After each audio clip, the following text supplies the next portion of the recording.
अस्सलाम वालेकुम dear students. आज के लेक्चर में हम एरर एंड एक्यूरेसी के बारे में बात करने जा रहे हैं।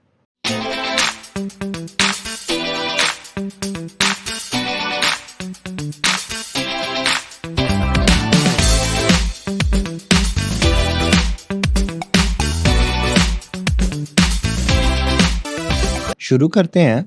सबसे पहले बात करते हैं कि एरर क्या होते हैं और फिर बात करेंगे कि उन एरर्स को ख़त्म कैसे किया जा सकता है and then we will discuss about the accuracy.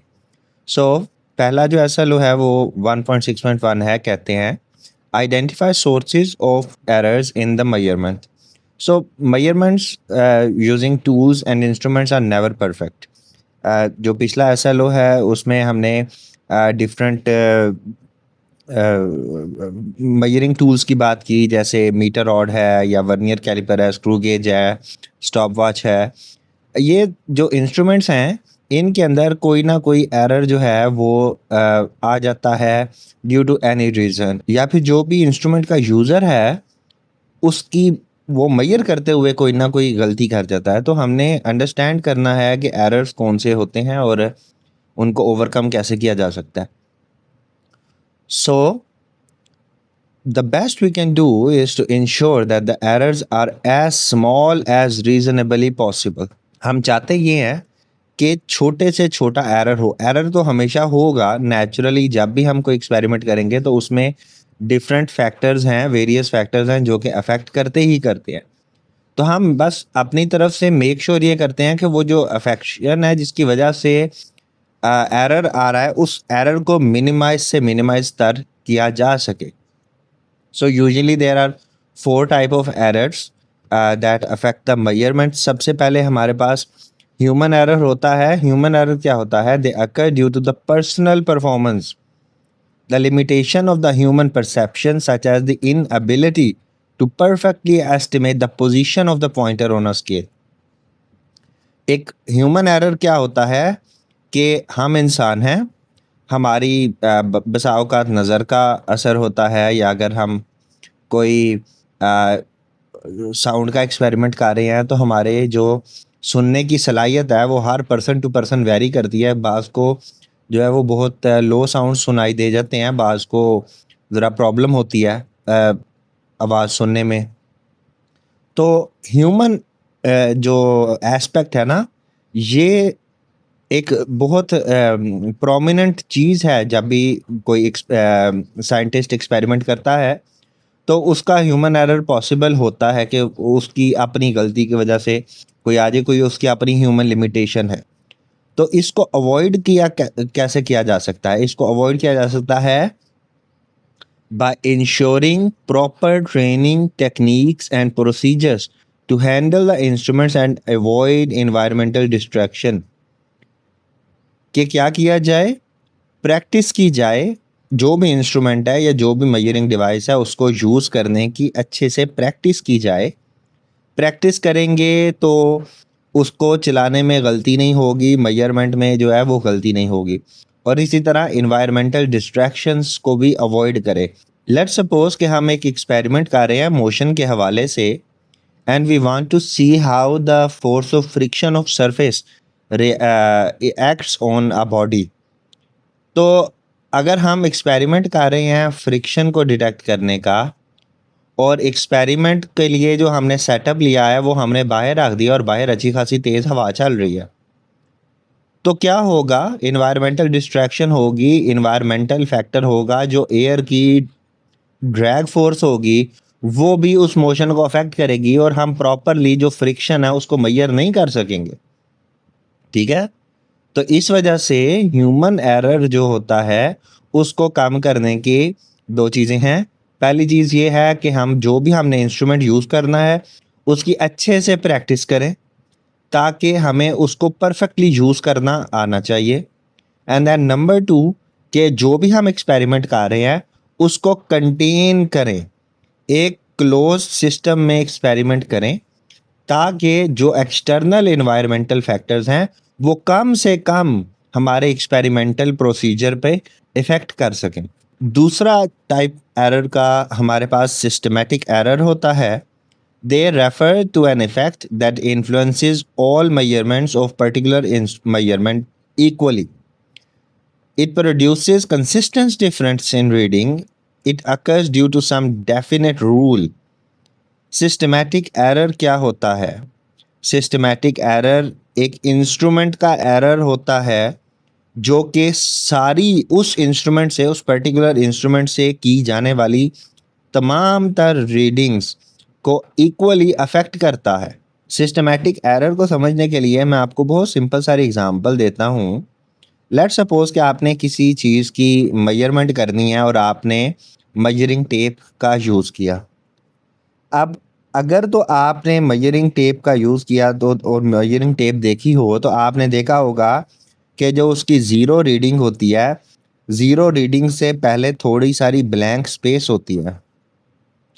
अब मेजरिंग करते हुए अक्सर और बेशतर ऐसे होता है कि वो जो बिल्कुल सिरा होता है वहाँ से एक साइड रखी जाती है और दूसरी साइड उधर रखी जाती है और वो मेजर कर लिया जाता है।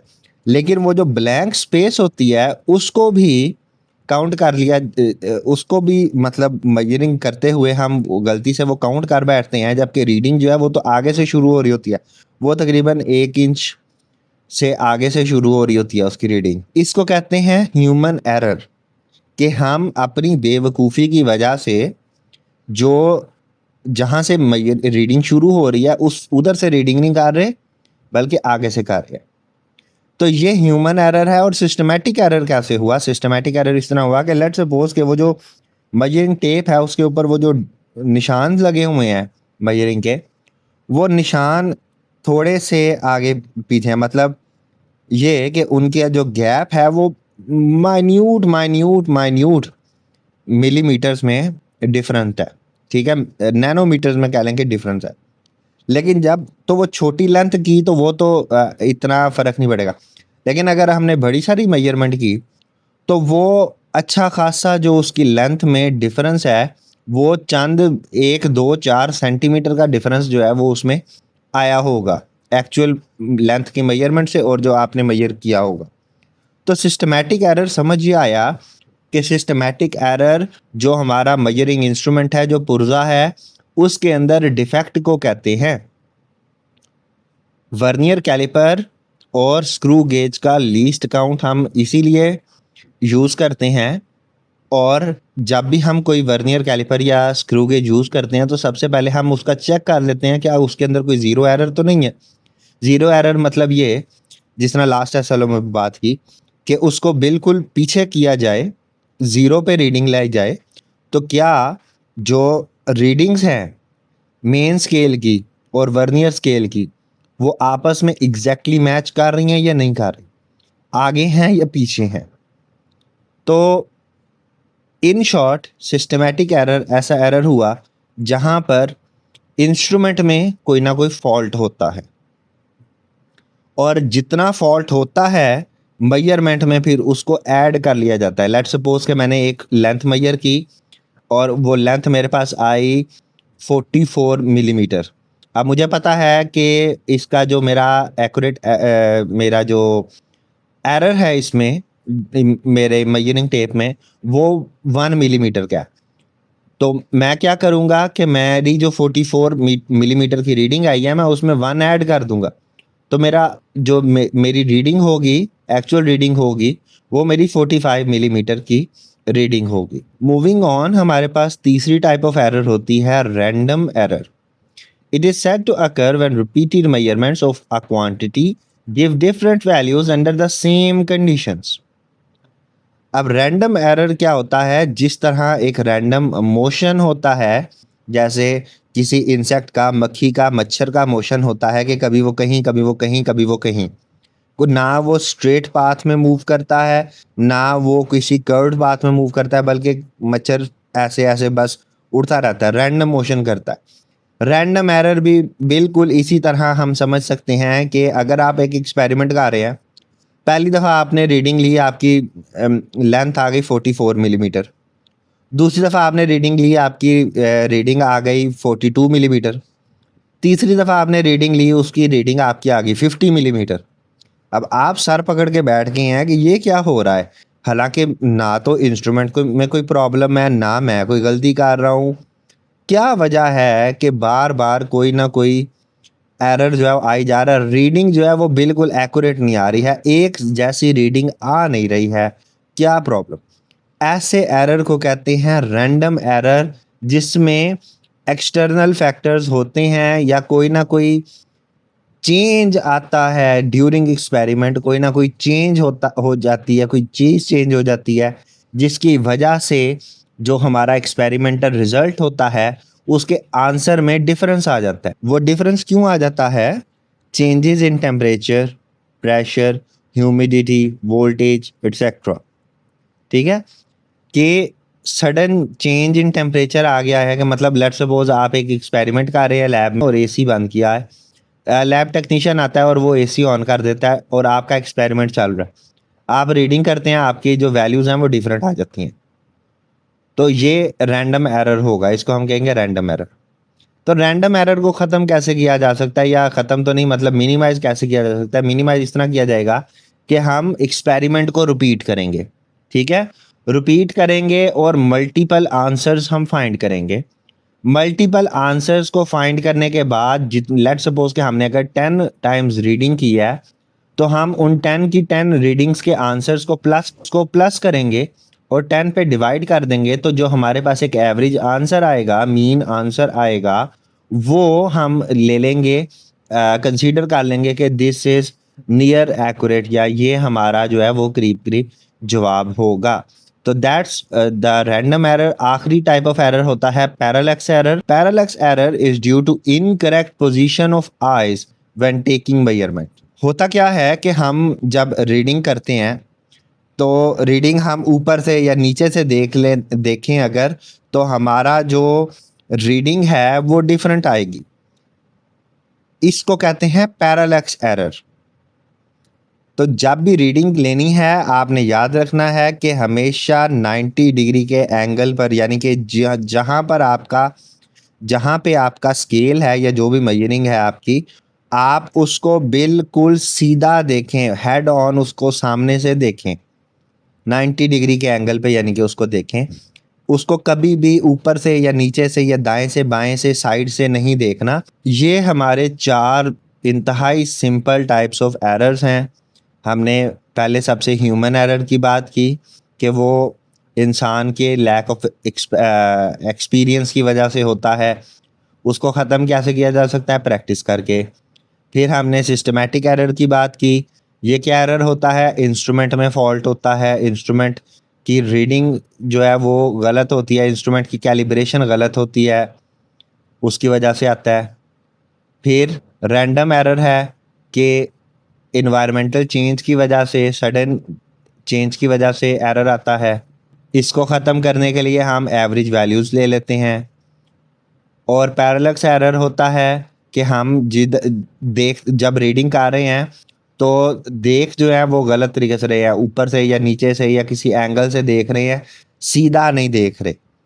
तो सीधा ना देखने की वजह से, ऊपर या नीचे देखने की वजह से रीडिंग में डिफरेंस ले लेते हैं। हमने मेजरमेंट ठीक की है, लेकिन जब हमने उसको देखा, नोट करने के लिए जब हमने रीडिंग देखी, तो वो रीडिंग हमने सीधे से नहीं देखी, बल्कि ऊपर से या नीचे से देखी या किसी एंगल से देखी, जिसकी वजह से जो एक्चुअल रीडिंग है वो हमने नहीं लिखी, बल्कि जो हमारी अपेरेंट रीडिंग है वो हमने लिख ली।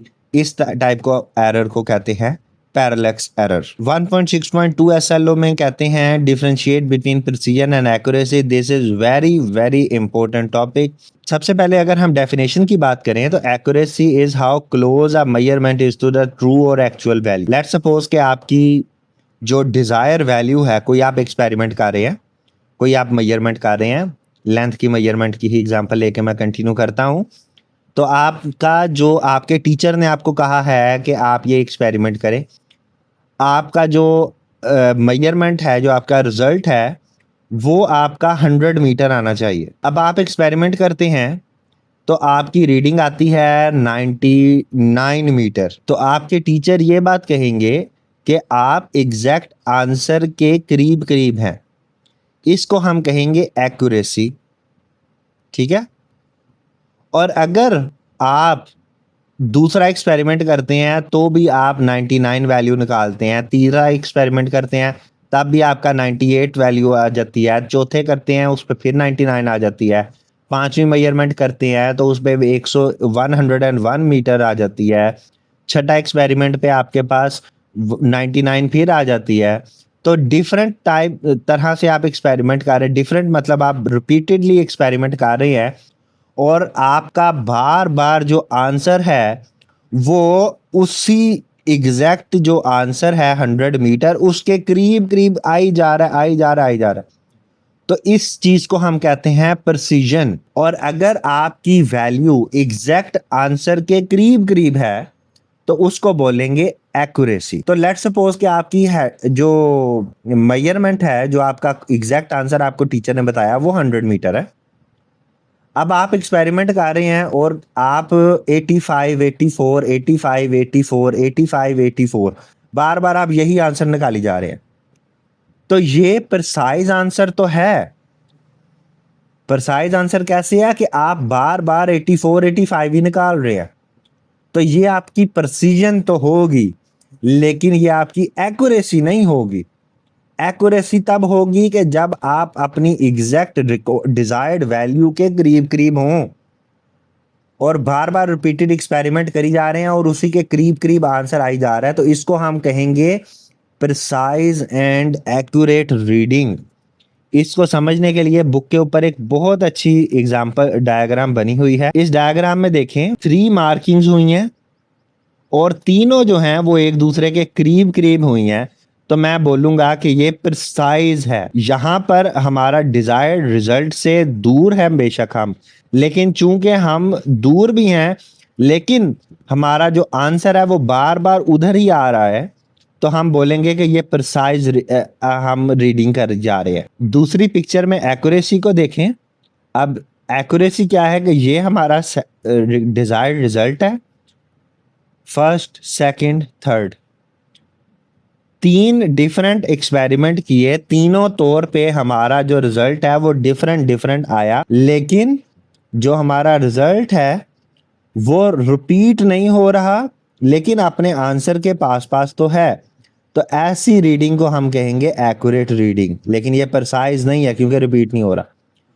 और तीसरी डायग्राम में हमें नजर आ रहा है कि ये हमारा बुलेट पॉइंट है, यानी कि ये हमारा सेंट्रल टारगेट है, डिजायर्ड आउटकम है। हमने 3 एक्सपेरिमेंट किए, तीनों का आंसर इसके करीब करीब आया। तो इसका मतलब ये है कि ये एक्यूरेट भी हुआ और प्रिसाइज भी हुआ। अब होपफुली आपको प्रिसीजन एंड एक्यूरेसी में डिफरेंस भी समझ आ गया होगा और इसके अलावा जो हमने अभी ऊपर डिस्कस किए हैं ये एक्सपेरिमेंट, ये भी समझ आ गए होंगे। एज ऑलवेज अगर कोई क्वेश्चन है या कोई बात समझ नहीं आए तो कमेंट सेक्शन में लिख दें ताकि मैं आपको उसका आंसर दे सकूं। और नोट्स रीड करने के लिए वेबसाइट पर विजिट करें। Thank you so much for watching. Allah Hafiz.